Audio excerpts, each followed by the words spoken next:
va regarder ensemble un peu le microprogramme comme tel, parce que des fois, je reçois des questions quand même. Donc, on va explorer ça. Toute l'information est sur, évidemment, le site de l'Université de Montréal.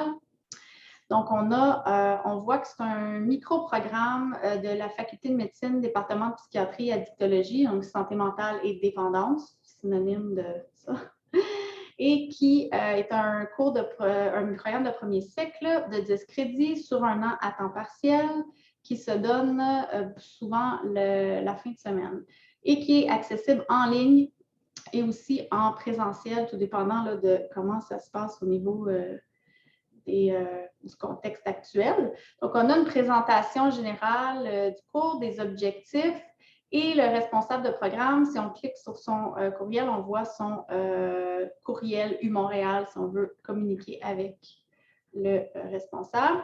Dans les admissions, bien, certainement, vous êtes déjà admis. Donc, pour faire une demande d'admission, il faut déposer certains documents et faire une demande de plusieurs étapes. La capacité d'accueil est 10 places. On est à environ de 10 à 15 personnes. Par contre, le premier cours est ouvert à tous, donc il risque d'avoir plus de personnes. Mais dans le microprogramme comme tel, c'est vraiment 10 à 12 à 15 places. Donc, vous aviez des choses à soumettre pour votre demande d'admission. La demande d'admission, c'est une première étape. Une fois admis, il faut s'inscrire aux cours. Donc, les cours qui sont contenus dans le microprogramme, qui vous donnent droit à une attestation à la fin de complétion de ces cours, sont les 4 cours suivants. On voit les sigles ici. Donc, les premières lettres, c'est la discipline PST psychiatrie, SPU santé publique. Donc, c'est toujours comme ça que ça fonctionne, le cycle de cours. Et on voit 100 pour le 1, c'est premier cycle, mais c'était 2000, par exemple, ce serait deuxième cycle, 3000, troisième cycle. Et on a les types de cours, le nombre de crédits et une petite description ou une description détaillée du cours.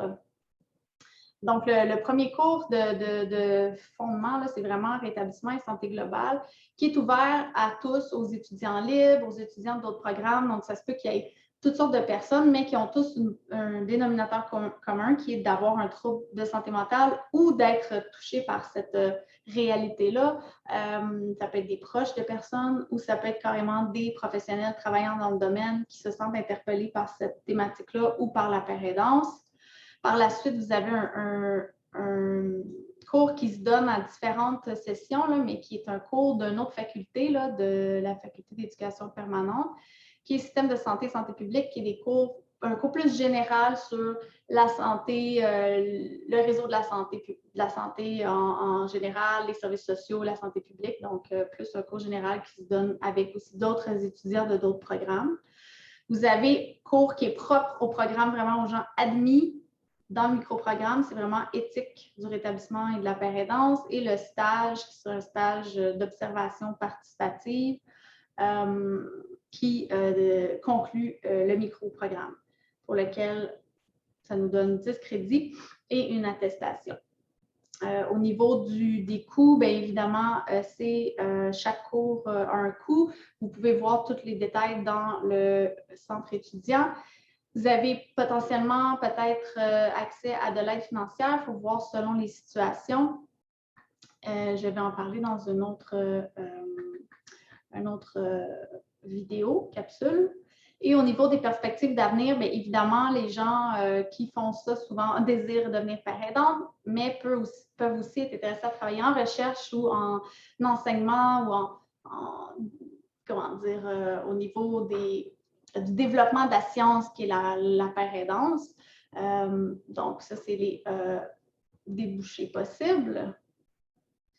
Et sinon, on a une section règlement qui est des règlements généraux pour les études de premier cycle. Donc voilà, on a exploré la page du microprogramme de premier cycle en santé mentale, mentorat pour parents.